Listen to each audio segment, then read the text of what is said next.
دوسرا موضوع یہ کہ رے کہا جاتا ہے تہران کو، اور ممکن ہے قم اتنا بڑھ جائے کہ تہران سے مل جائے،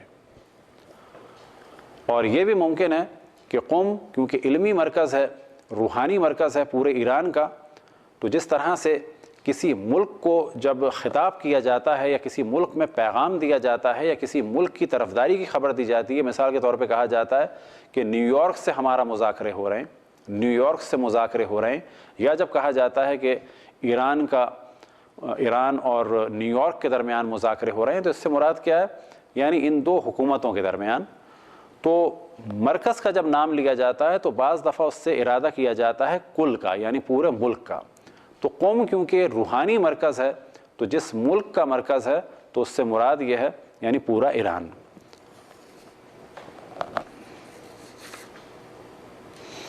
اسی طرح سے ایک روایت امام جعفر صادق علیہ الصلوۃ والسلام سے نقل ہوئی، امام فرماتے ہیں کہ اللہ سبحانہ و تعالیٰ کا ایک حرم ہے جو مکہ ہے، اور رسول اللہ صلی اللہ علیہ وآلہ وسلم کا ایک حرم ہے جو مدینہ ہے، اور مولا امیر المومنین کا حرم ہے جو کوفہ ہے، اور ہم باقی اہل بیت کا ایک حرم ہے کہ جو قم ہے۔ اور ایک اور روایت نقل ہوئی کہ جو ہم نے پہلے مرحلے میں بیان کی اسے دوبارہ بیان کریں، کہ بہار میں نقل ہوئی لولا القمیون لضاع الدین، اگر اہل قم نہ ہوں تو دین ضائع ہو جاتا۔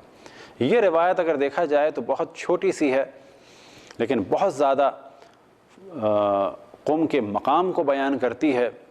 اور جیسا کہ ایک اور ہم نے روایت آپ کے سامنے بیان کی کہ آخر زمانے میں قم سے حجت تمام ہوگی، اور قم کے ذریعے سے اللہ سبحانہ و تعالیٰ کی جانب اللہ سبحانہ و تعالیٰ کا پیغام تمام مخلوقات تک پہنچے گا، اور پیغام پہنچنے کے بعد ظہور کا مرحلہ ہوگا۔ آخر زمان کے بارے میں جو روایات ہیں ان میں خاص ٹاپک ہے سیاہ پرچموں کا۔ اب یہ ذہن میں رکھیں، کہا جاتا ہے بنو عباس نے سیاہ لباس کو اپنایا، تو یہ ایک طویل ڈسکشن ہے۔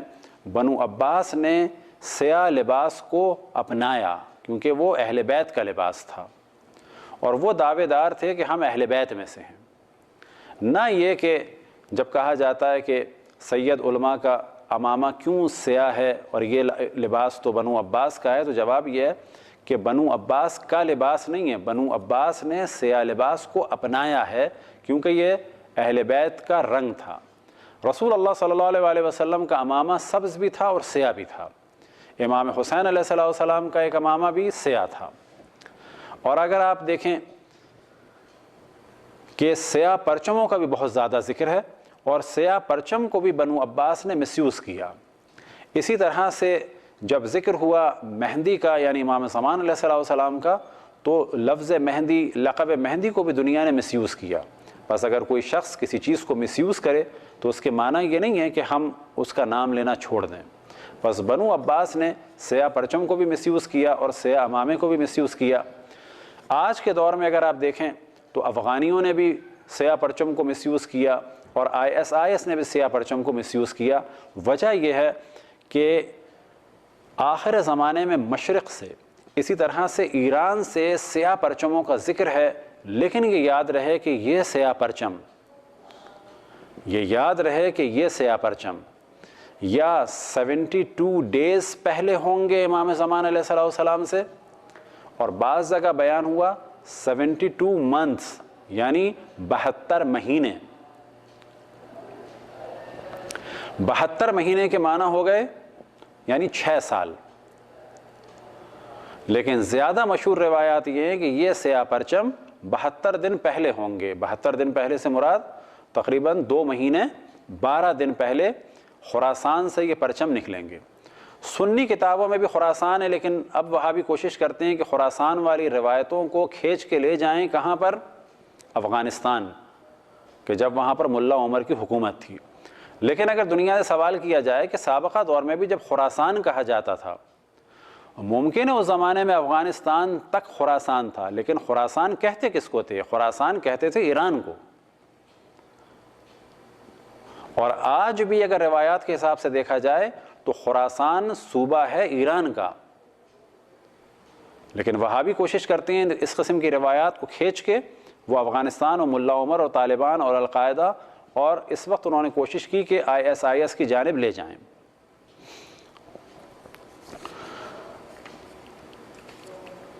اب یہ سیاہ پرچم جو ہیں روایت میں نقل ہوا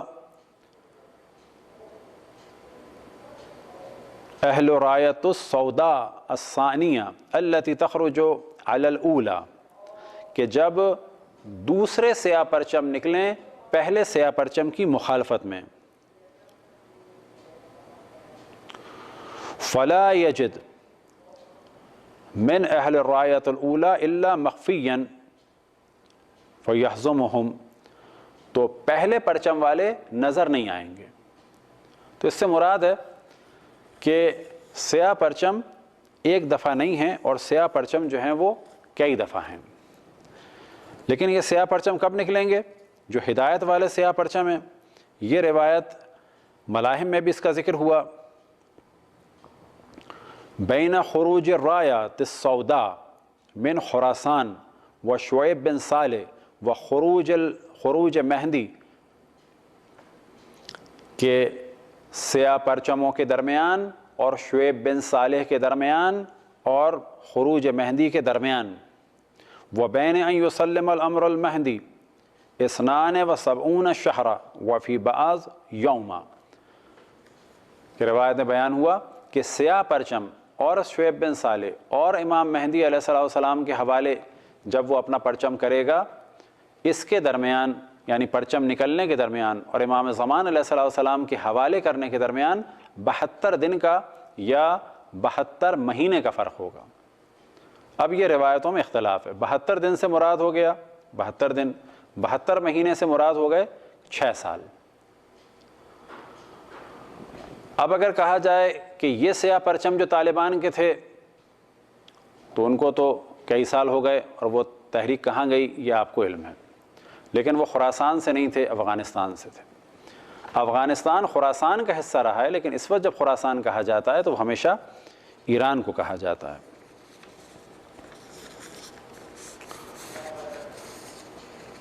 سیاہ پرچم کے بارے میں ایک روایت کے جو مشہور و معروف ہے، اسے ہم تفصیل سے بیان کریں گے، اور وہ ISIS کے بارے میں ہے، مولا امیر المومنین علیہ السلام کی روایت۔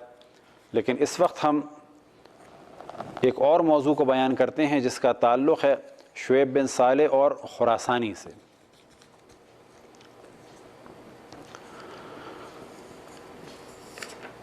کچھ شخصیات ہیں ظہور سے پہلے، سفیانی، یمانی، خراسانی، مصری، اسی طرح سے اوف سلمی، عبداللہ، اور انہی شخصیات میں سے شخصیت مشہور اس کا نام ہے خراسانی، اور خراسانی کا ایک نمائندہ سمجھ لیں یا اس کی فوج کا ایک کمانڈر، اس کا نام ہوگا شعیب بن صالح۔ لیکن اس جانب توجہ رہے کہ خراسانی کے بارے میں اور شعیب بن صالح کے بارے میں روایات بہت زیادہ نہیں ہیں، اور اکثر روایات کتب اہل سنت میں ہیں۔ لیکن اس سے یہ پتہ چل جاتا ہے کہ یہ موضوع مشترک ہے، کیونکہ اہل سنت کے یہاں بھی روایتیں ہیں ظہور امام زمان علیہ السلام سے ریلیٹڈ۔ خصوصاً ایک مشہور و معروف کتاب جو ان کے یہاں ہے وہ ہے فتن ابن حماد، نعیم ابن حماد کی کتاب، کہ جو اس وقت مشہور کتابوں میں سے ایک کتاب ہے۔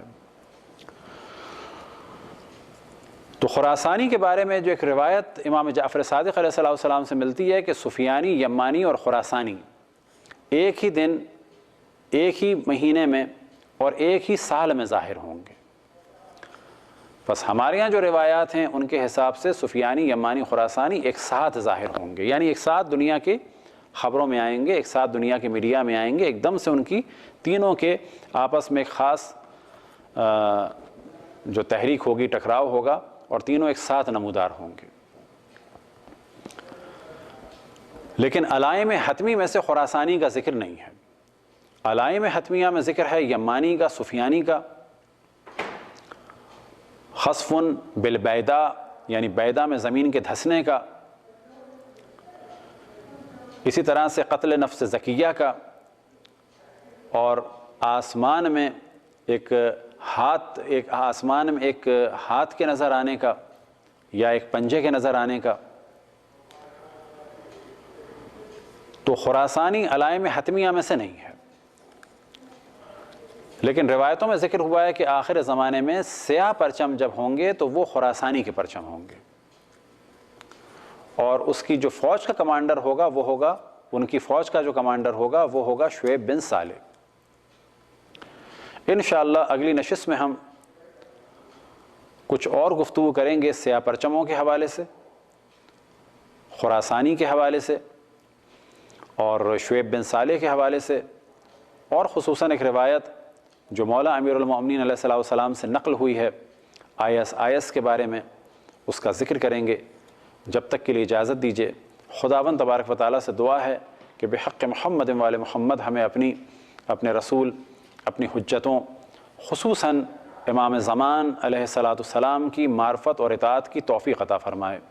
وصلی اللہ علی محمد وآلہ الطاہرین.